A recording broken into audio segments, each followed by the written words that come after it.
Hello and welcome. I had the chance to take a look at the closed beta of BATTLECREW Space Pirates last weekend, a side-scrolling multiplayer action game. This game is currently in development by Dontnod 11, a sister studio to the French indie developer Dontnod Entertainment, who were responsible for titles like Remember Me, Life is Strange and the upcoming Vampire. So what exactly is this game then? Well, personally it reminded me a bit of Awesomenauts and the Showdown effect, if those mean something to you.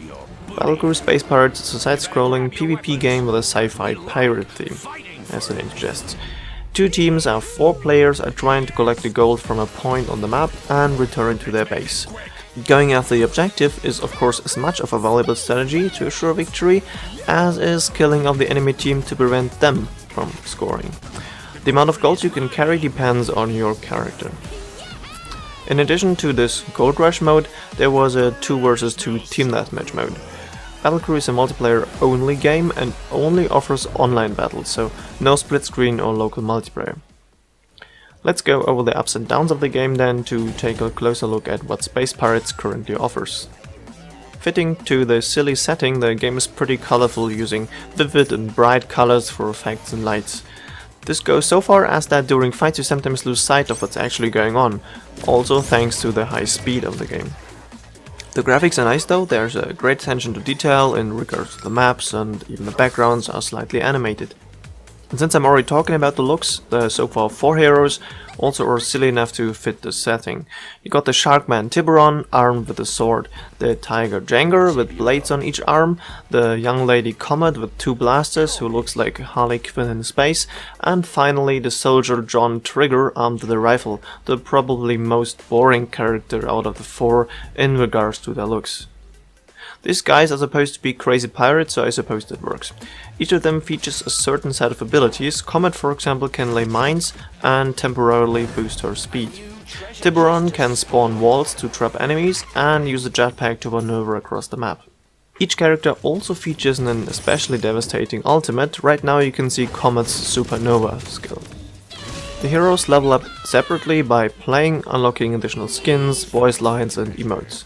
As mentioned before, the matches are pretty fast, which means A, you can hop in just for a few minutes to do a match if you feel like it, and B, the matches themselves have no boring parts, you're busy all the time. Due to the objective-focused game mode, you can decide to concentrate on collecting the gold instead of killing enemies, if the latter is tactic for you, and are probably still doing your team a major favor. Being a game in an early stage of development, not all things are perfect yet, of course. The controls, for example, are not configurable, not even things like mouse speed or sensitivity, etc. This is, however, a feature announced for later. You can use either a gamepad or mouse and keyboard to play. While the latter seems to be mostly fine to me, I had issues getting anything done with the Xbox 360 controller. As someone who's rarely using this gamepad, you shouldn't put too much value on this statement though. The problem directly connected to the controls is the speed of the game. BATTLECREW is rather hectic, it's easy to lose the overview and hard to make out where you're aiming at. I'm missing some sort of really well visible crosshair. Going by some of the developers' statements on the Steam forums, there won't be any big changes to this, however, since they don't want to disadvantage players using a gamepad. Honestly, I don't know what to feel about that. I mean, it's a PC game after all, so yeah. During the closed beta, 2 maps were available for the Gold Rush mode. A dark and pretty straightforward one, and a lighter but much bigger and slightly confusing map you can see right now. I didn't really like playing on this one. Due to the hectic and the map design, it seems to me that some abilities are not as useful as others and also were rarely used. John Trigger, for example, can surf up and down on vertical walls, but there were almost none and there was no reason to ever use it. Properly placing one of Tiburon's walls in the middle of a fight and with a very limited range of this ability also isn't exactly easy. Comet, on the other hand, with her extremely useful sprint ability, the floating mines you can lay to block paths and her Supernova ultimate, seem to be rather strong compared to some of the other heroes.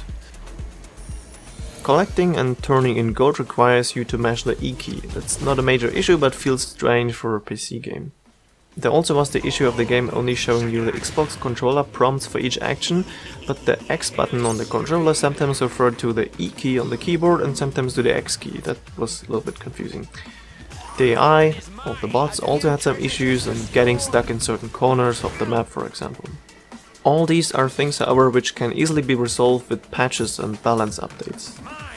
Finally, an issue during the beta were the low player numbers. Often it was easier to just do a match versus bots, cause it didn't mean waiting 5 minutes hoping for other players to join your match.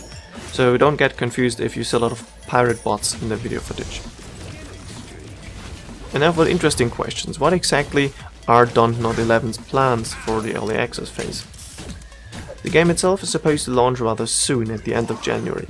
The early access phase is then supposed to last between 2 to 6 months, as stated by the developers.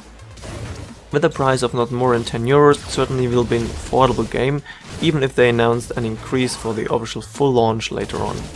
Content-wise, the Team Deathmatch mode will not be in the early access version at the beginning, but arrive later with a free update. The major additions to the game will be more maps and skins, as well as new characters. There's one hero slot still open, so I guess we can expect at least one more.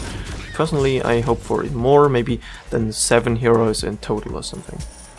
While these additions will come with updates, some parts of the new content will be made available through community challenges and events, as they announced. English and French so far are the only languages available for the interface, etc., with all voices being English only. Additional languages are supposed to be added over time. Overall, the game already makes a really good impression in its current state. It's well polished and has all the game mechanics as well as 4 playable characters. My biggest problem were the controls, but that's not something that can't be fixed. The game ran well, but some people had connection issues during this beta phase.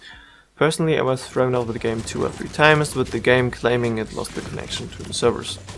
At this stage, I'm not really able to say anything like the developers are actively listening to the player feedback, but they definitely are quite active in the Steam forums. While not exactly my favorite genre, I had some fun matches last weekend in a game which seems to make a lot of things right. If you like what you saw and love playing games like Showdown Effect or Awesomenauts, I definitely recommend checking it out. That was my quick look at the beta of BATTLECREW Space Pirates. Thank you for watching, I hope to see you again soon. Goodbye.